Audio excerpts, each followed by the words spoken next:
If you want a group of lines with a module in C++ to be run again and again with different values, you have to use functions. For the same values, you can copy paste, but it'll make the program messy and difficult to read.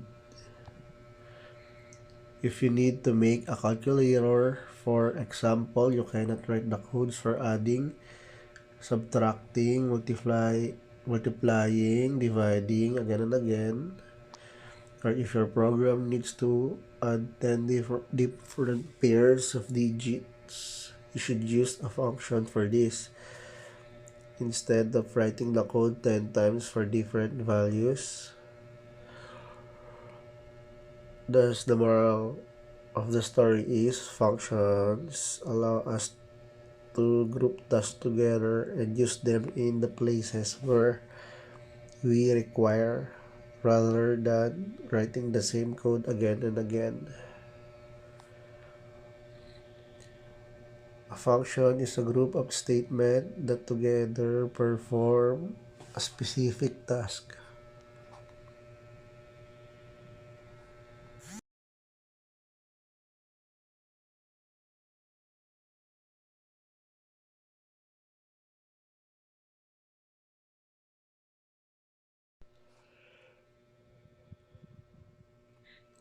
Every C++ program has at least one function, which is main. A function executes only when it is called. The correct option. C++ program has at least one function, which is main. Oh boy, I know you. You have met the main function before. Remember? Main function is the entry point of any C++ program. It is the point at which execution of a program is started. When a C++ program is executed, the execution control goes directly to the main function. Every C++ program has a main function. Or use function. Know you know what functions are. Let's see why you use them. Functions are used for dividing a large code into modules. Due to this, we can easily debug and maintain the code. For example, if we write a calculator program at that time, we, we can write every logic in a separate function. For addition, sum; for subtraction, sub. Any function can be called many times.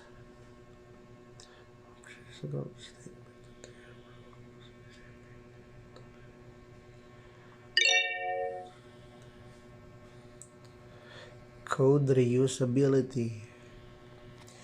Develop an application in module format. Easily to debug the program. Code optimization. No need to write a lot of code. So, let's move ahead and work with functions in C++.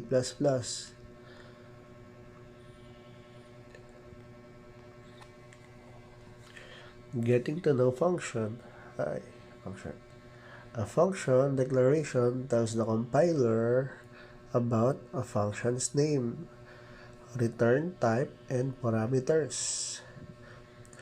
A function definition provides the actual body of the function.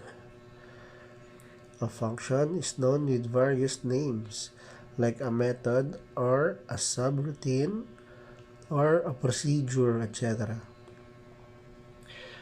The C++ standard library provides numerous built-in functions that your program can call. For example, cin, cout, and much more. These are the functions that are already there in the system and we haven't defined them. The general form of a C++ function definition is as follows.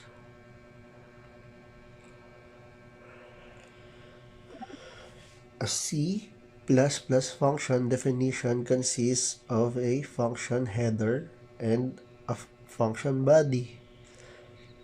Here are all the parts of a function. Return type. A function may return a value. The return type is the data type of the value the function returns. Some functions perform the desired operations without returning a value. In this case, the return type is the keyword void. Function name. This is the actual name of the function. The function name and the parameter list together constitute the function signature. Parameters. A parameter is like a placeholder. When a function is invoked, you pass a value to the parameter. This value is referred to as an actual parameter or argument. The parameter list refers to the type, order, and number of the parameters of a function. Parameters are optional. That is, a function may contain no parameters.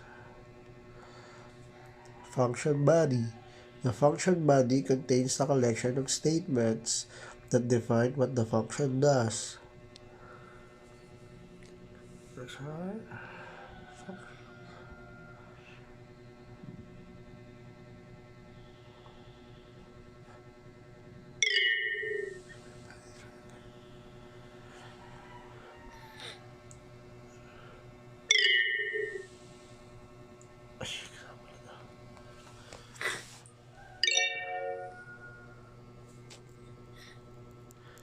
Implementation. Okay, so let's implement what we have learned and create a function to find which number is greater amongst the two. Declaring and defining a function. Following is the source code for a function called greater. This function takes two parameters, num1 and num2, and returns the greater number of both.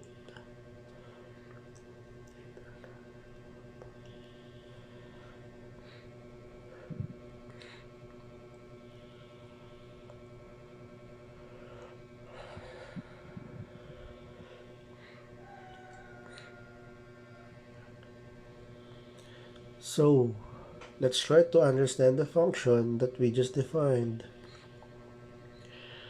Int greater, int num1, int num2. Above the line of code declares a function with name greater, since it will return an integer value, the number which is greater. The return type will be int. Next, it accepts two parameters, num1 and num2, two numbers from which we want to find the greater one. Int result. If num1 greater than num2, okay, so someone else. Above is the logic to find the greater number. Halfway done. Now we have declared the function, but as of now, it does not work. Why? Because a function executes only when it is called. Calling the function.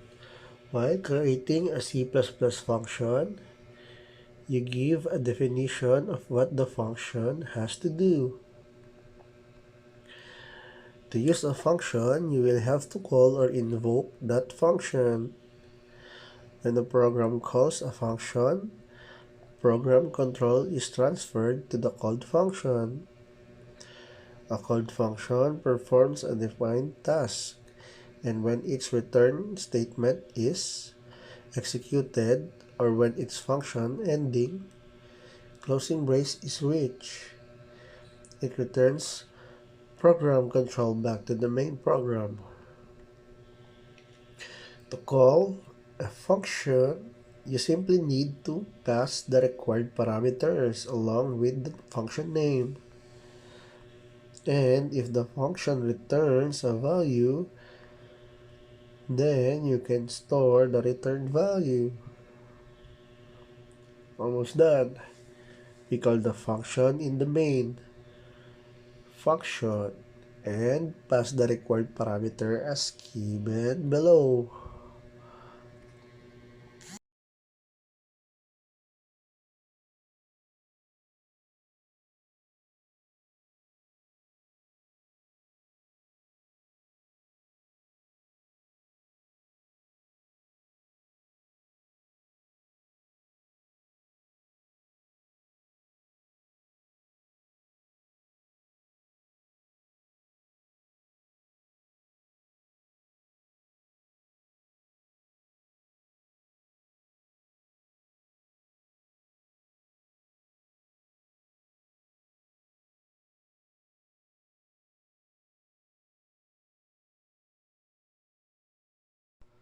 That's how functions work in C++.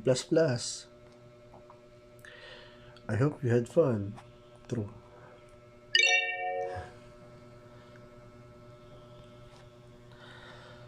Find the advantage of functions.